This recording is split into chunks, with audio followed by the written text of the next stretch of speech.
एक है। इस वीडियो में हम चर्चा करेंगे कि पुलबैक ट्रेडिंग के फायदे और नुकसान क्या हैं।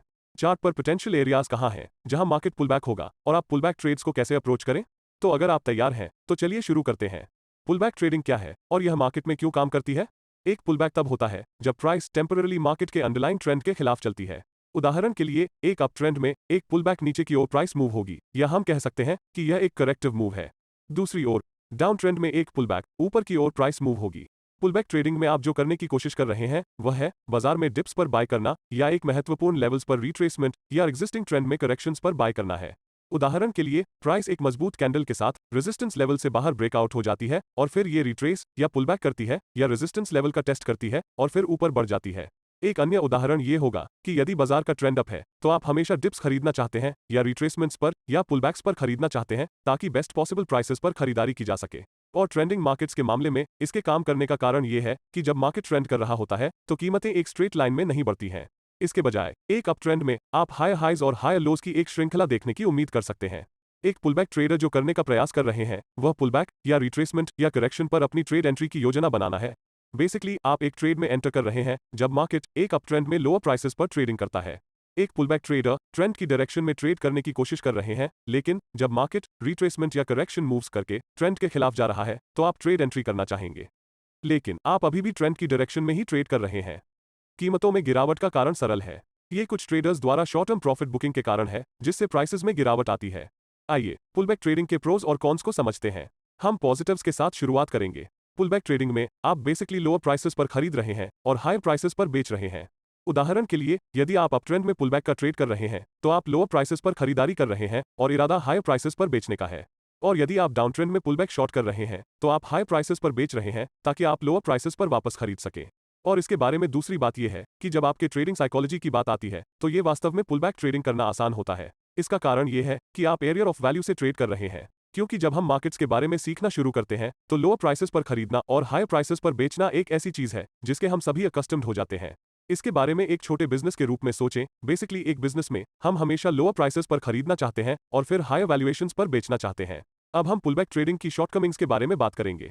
पुलबैक का डाउनसाइड ये है कि आप प्राइस मूव्स को मेजॉरिटी टाइम्स मिस कर सकते हैं।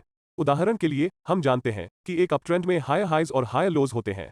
मान लीजिए कि प्राइसेस अभी पुलबैक हो रही है या रिट्रेस हो रही है, यह मानते हुए कि आप उम्मीद कर रहे हैं कि प्राइस ट्रेंड लाइन या मूविंग एवरेज पर वापस लोअर लेवल्स पर रीटेस्ट हो सकती है। लेकिन बाजार में क्या होता है कि प्राइसेस पर्याप्त रूप से पुलबैक नहीं होती है और फिर यह आपके द्वारा ट्रेड एंट्री लेने में कामयाबी होने के बिना हायर प्राइसेस पर चल जाता और इसके परिणामस्वरूप आप इस प्राइस मूव को मिस कर गए। जब पुलबैक ट्रेडिंग की बात आती है तो सबसे बड़ा नुकसान यह है कि कभी-कभी आप वास्तव में अपने डिजायर्ड लेवल पर पुलबैक करने के लिए प्राइसेस की प्रतीक्षा करते हैं, लेकिन प्राइस उस लेवल का टेस्ट नहीं करती है और आप ट्रेड मिस कर जाएंगे। दूसरा नुकसान, या शायद मैं इसे नुकसान नहीं कहूंगा, कि पुलबैक इम्पेशेंट ट्रेडर्स के लिए सूटेबल नहीं है।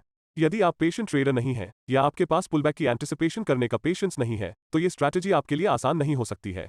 अब हम एक पुलबैक ट्रेड के फायदे और नुकसान को समझ गए हैं, तो आइए जानें कि एक पुलबैक ट्रेड्स को कैसे अपनाया जाए। पुलबैक का ट्रेड करते समय कुछ बातों का ध्यान रखना चाहिए। पहला पॉइंट, मार्केट के ट्रेंड की पहचान करना है। पुलबैक का ट्रेड करते समय सबसे पहली और सबसे महत्वपूर्ण बात जो आपको समझनी है वह है एग्जिस्टिंग मार्केट ट्रेंड का पता लगाना। बाजार में एक ऑनगोइंग ट्रेंड होनी चाहिए, क्योंकि बाजार में ट्रेंड होने पर अक्सर आप पुलबैक अपॉर्चुनिटीज का सामना करेंगे। और इससे भी महत्वपूर्ण बात, ट्रेंड की डायरेक्शन में ट्रेड करना सुनिश्चित करें और इसके अगेंस्ट नहीं। मैं ये नहीं कह रहा हूं कि यदि मार्केट ट्रेंड नहीं कर रहा है या यदि मार्केट एक रेंज में है तो कोई पुलबैक अपॉर्चुनिटीज नहीं होगा, बल्कि ट्रेंडिंग प्राइस एक्शन होने पर पुलबैक सेटअप प्राप्त करने की प्रोबेबिलिटी अधिक होती है। और अक्सर एक रेंज या कंसोलिडेटेड प्राइस एक्शन के दौरान मार्केट में एक्सप्लोसिव ब्रेकआउट्स मिलने की चांसेस होती है, जहां मार्केट पार्टिसिपेंट्स द्वारा बढ़ी हुई इंटरेस्ट और पार्टिसिपेशन के कारण पुलबैक होने की पॉसिबिलिटी कम होती है। दूसरा पॉइंट, एरियर ऑफ वैल्यूज की पहचान करना है। बात यह है कि सिर्फ इसलिए कि बाजार ऊपर की ओर चल रहा है इसका मतलब यह नहीं है कि आप आंख बंद करके किसी ट्रेड में एंटर करना चाहते हैं। इसके बजाय आप एरियर ऑफ वैल्यूज से ट्रेड करना चाहते हैं। एक एरियर ऑफ वैल्यू इनमें से कोई भी हो सकता है, जैसे स्विंग लोज, सपोर्ट या रेजिस्टेंस लेवल्स, ट्रेंड लाइंस या मूविंग एवरेज आदि। ये आपके चार्ट्स पर पोटेंशियल एरियाज हैं जहां बाइंग या सेलिंग का प्रेशर बढ़ सकता है। विचार करने के लिए तीसरा पॉइंट, एंट्री ट्रिगर या एंट्री एरिया की तलाश करना है। मान लें कि मार्केट हाई प्राइस लेवल्स पर चल रहा है और इसने एरियर ऑफ वैल्यू की ओर एक पुल बैक बनाया है, लेकिन इसका मतलब यह नहीं है कि हमें आंख मूंद कर बाय बटन दबा देना चाहिए। एक पुलबैक ट्रेडर एक स्पेसिफिक एंट्री ट्रिगर की तलाश करना चाहते हैं ताकि आपको पता चल सके कि बायर्स मार्केट में आ रहे हैं, या ये अश्योर करने के लिए कि बायर्स कंट्रोल में हैं और वे प्राइसेस ऊपर की ओर ले जाने वाले हैं। एक entry trigger reversal candlestick patterns जैसे बुलिश हैमर या बुलिश एंगल्फिंग पैटर्न आदि हो सकता है। ये हमारे लिए एक पुलबैक ट्रेड लेने और मार्केट्स में मौजूदा ट्रेंड में शामिल होने के लिए एक एंट्री ट्रिगर है। चौथा पॉइंट आपके स्टॉप लॉस की सेटिंग है। चूंकि आप पुलबैक ट्रेडिंग कर रहे हैं, सबसे महत्वपूर्ण सवाल यह है कि हम अपना स्टॉप लॉस कहां सेट करें। बिना किसी संदेह के, यदि आप एक अपट्रेंडिंग मार्केट पर पुलबैक का ट्रेड कर रहे हैं, तो आपका स्टॉप लॉस पुलबैक के लो लेवल से नीचे होना चाहिए। अगर प्राइसेस ऊपर की ओर चल रहा है और आपने अपना स्टॉप लॉस स्विंग लो के नीचे रखा है, इसका मतलब यह है कि यदि मार्केट पुलबैक के लो लेवल के नीचे करेक्शन करता है या रिट्रेस हो जाता है और लोस के नीचे ब्रेकआउट होता है, तो यह आपको बताता है कि यह पुलबैक फेल हो गया है और आप ट्रेड से बाहर एग्जिट करना चाहते हैं। पुलबैक फिनिश होने से पहले अपने स्टॉप लॉस को प्रीमेच्योरली हिट न करने के लिए आपको पुलबैक के लो लेवल की पहचान करनी होगी और लोस के नीचे कुछ बफर स्पेस देना होगा। इस पर्पस के लिए आप या तो ATR इंडिकेटर का उपयोग कर सकते हैं या आप रिस्क लेने की अपनी क्षमता के आधार पर भी इसे सेट कर सकते हैं। आइए ATR मेथड पर एक नजर डालते हैं। मान लीजिए पुलबैक का लोअर लेवल 100 रुपये है और मान लें कि आप चार्ट्स पर ATR इंडिकेटर जोड़ते हैं और उस पॉइंट पर स्टॉक की एवरेज ट्रू रेंज 5 है। आप 100 रुपये से 5 रुपये सब्ट्रैक्ट कर सकते हैं। अब आपका स्टॉप लॉस 95 रुपये के लेवल पर हो जाएगा, जो पुलबैक के लो लेवल्स के नीचे एक छोटा बफर सेट करेगा।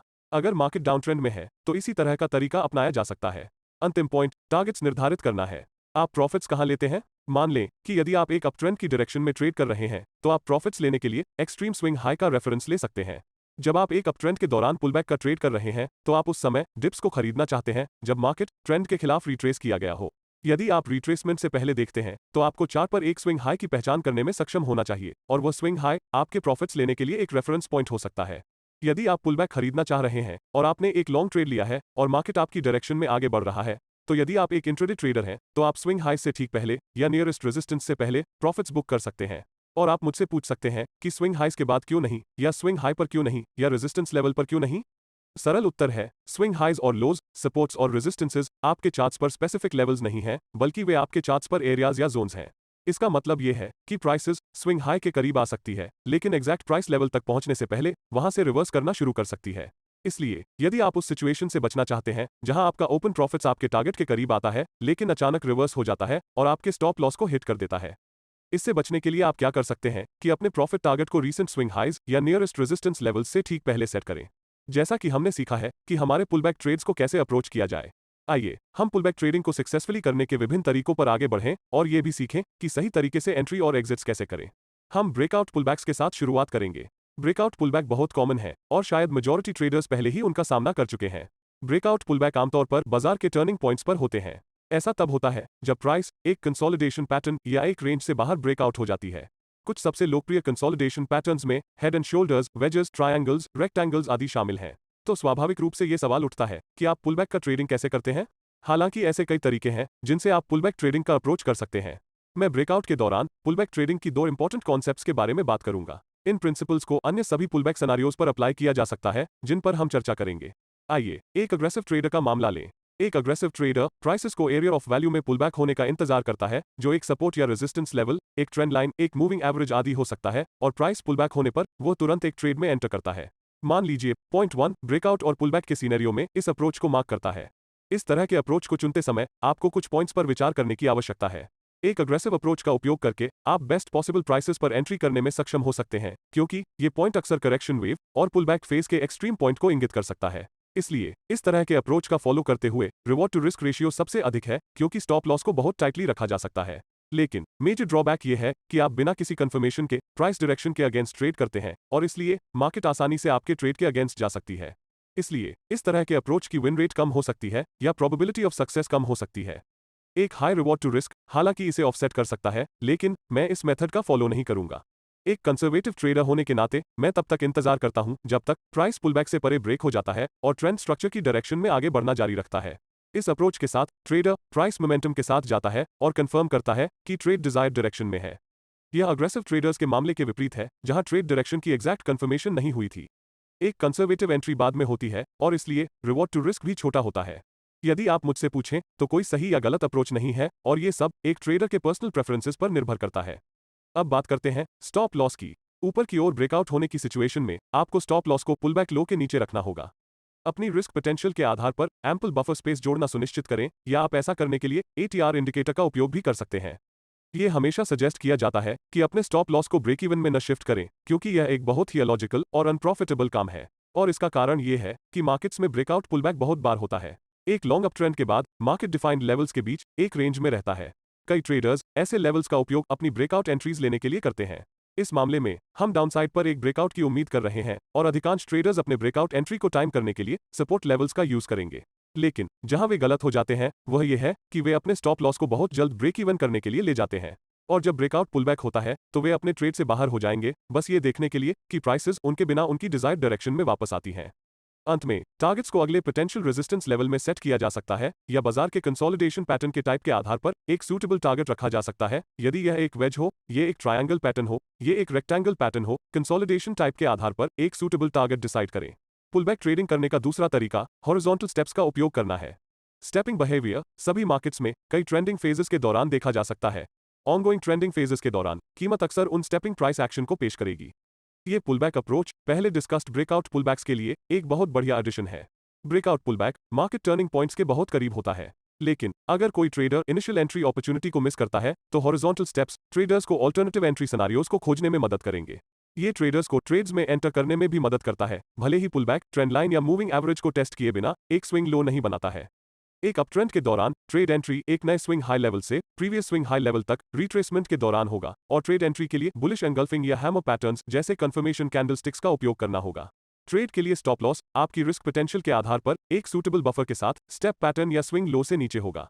इसके अलावा एक ट्रेडर सुरक्षित तरीके से अपने ट्रेड के पीछे स्टॉप लॉस को ट्रेल करने के लिए स्टेपिंग पैटर्न का उपयोग करना भी चुन सकता है। इस मामले में ट्रेडर तब तक होल्ड करता है जब तक प्राइस एक पर्टिकुलर स्टेप पूरा नहीं कर लेती है और फिर स्टॉप लॉस को लास्ट पुलबैक एरिया के नीचे ले जाता है। तो इस मामले में टारगेट्स हर स्विंग हाई लेवल्स है क्योंकि प्राइस आपके फेवर में चलती है। अब तीसरा तरीका ट्रेंड लाइंस का इस्तेमाल करना चाहिए था। हम जानते हैं कि ट्रेंड लाइन एक फेमस पुलबैक टूल है। इसका ड्रॉबैक ये है कि ट्रेंड लाइन को वैलिड होने में अक्सर अधिक टाइम लगता है। हम ये रूल जानते हैं कि एक ट्रेंड लाइन को वैलिड होने के लिए कम से कम 3 कॉन्टैक्ट पॉइंट्स की आवश्यकता होती है। आप हमेशा 2 रैंडम पॉइंट्स को जोड़ सकते हैं, लेकिन जब आपको तीसरा कॉन्टैक्ट पॉइंट मिलता है तभी आप वास्तव में एक वैलिड ट्रेंड लाइन देख रहे होते हैं। ट्रेंड लाइन अन्य पुलबैक मेथड्स के अतिरिक्त अच्छी तरह से काम कर सकती है, लेकिन एक स्टैंडअलोन मेथड के रूप में ट्रेडर कई अपॉर्चुनिटीज को मिस कर सकता है क्योंकि ट्रेंड लाइन वैलिडेशन में लंबा समय लगता है। इसलिए ट्रेंड लाइन का उपयोग करने के बजाय हम पुलबैक ट्रेडिंग के लिए मूविंग एवरेजेस का उपयोग कर सकते हैं। बिना किसी संदेह के टेक्निकल एनालिसिस में मूविंग एवरेजेस सबसे लोकप्रिय टूल्स में से एक है और इसका उपयोग ट्रेंड आइडेंटिफिकेशन सहित कई तरह से किया जाता है और आप उन्हें पुलबैक ट्रेडिंग के लिए भी इस्तेमाल कर सकते हैं। आप 20 पीरियड, 50 पीरियड या यहां तक कि 100 पीरियड की मूविंग एवरेज का उपयोग कर सकते हैं, इसे कोई फर्क नहीं पड़ता। ये सब इस बात पर निर्भर करता है कि आप एक शॉर्ट टर्म या लॉन्ग टर्म ट्रेडर हैं या नहीं। ट्रेड सिग्नल्स को जल्दी प्राप्त करने के लिए शॉर्टर टर्म ट्रेडर्स आमतौर पर शॉर्टर पीरियड मूविंग एवरेजेस का उपयोग करते हैं, लेकिन शॉर्टर मूविंग एवरेजेस बहुत अधिक नॉइस और फॉल्स सिग्नल्स पैदा करता है। दूसरी ओर लॉन्गर पीरियड मूविंग एवरेजेस धीमी गति से चलते हैं, इसलिए वे प्राइस नॉइस से कम प्रभावित होते हैं, लेकिन हो सकता है कि आपको शॉर्ट टर्म एवरेजेस की तरह ज्यादा ट्रेडिंग अपॉर्चुनिटीज न मिले। तो यह आप पर निर्भर है कि आप अपने खुद के ट्रेड के लिए इनका प्रोज और कॉन्स को वे करें। इस उदाहरण के लिए मैंने 50 पीरियड के एक्सपोनेंशियल मूविंग एवरेज का उपयोग किया और प्राइस एक अप ट्रेंड में है। यहां हम प्राइसेस में एक करेक्शन और मूविंग एवरेज तक पहुंचते और इसका रिस्पेक्ट करते हुए देख सकते हैं। इस मामले में ट्रेड एंट्री मूविंग एवरेज से रिजेक्शन कैंडलस्टिक्स जैसे बुलिश पिनबा या हैमर और बुलिश एंगल्फिंग कैंडल से ऊपर होगा, जो दर्शाता है कि बायर्स हायर वैल्यूएशंस पर खरीदने को तैयार हैं। आप अपने स्टॉप लॉस को मूविंग एवरेज लाइन के नीचे कुछ बफर स्पेस जोड़ते हुए रख सकते हैं। इसका कारण यह है कि प्राइस मूविंग एवरेज लाइन को ओवरशूट करना और बहुत गहरी विक्स पैदा करना बहुत आम बात है। यही कारण है कि यदि आप ऐसी पुलबैक स्ट्रैटेजी चुनते हैं तो आपको अपने स्टॉप लॉस को सांस लेने की जगह देने की आवश्यकता है। और यदि आप उचित कॉन्फर्मेशंस के साथ ट्रेड में एंटर करते हैं और उसी टाइम में एंट्री करने के लिए अग्रेसिव नहीं होते हैं जब कैंडल मूविंग एवरेज पर पुलबैक होती है, तो आप वास्तव में ओवरशूट प्रॉब्लम से बच सकते हैं और ट्रेंड को अंत तक राइड करना सबसे अच्छा टारगेट है।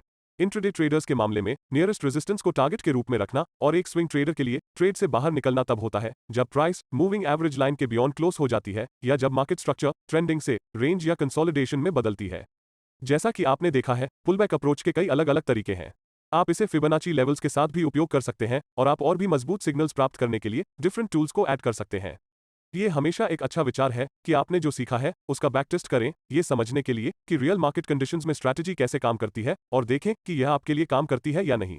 इस वीडियो के लिए बस इतना ही। मुझे उम्मीद है कि आपने आज कुछ इंटरेस्टिंग सीखा है। अगर कुछ नया सीखा है तो कृपया वीडियो को लाइक करें और अधिक वैल्यूएबल कंटेंट के लिए चैनल को सब्सक्राइब करें। मैं आप लोगों को अगले एपिसोड में देखूंगा।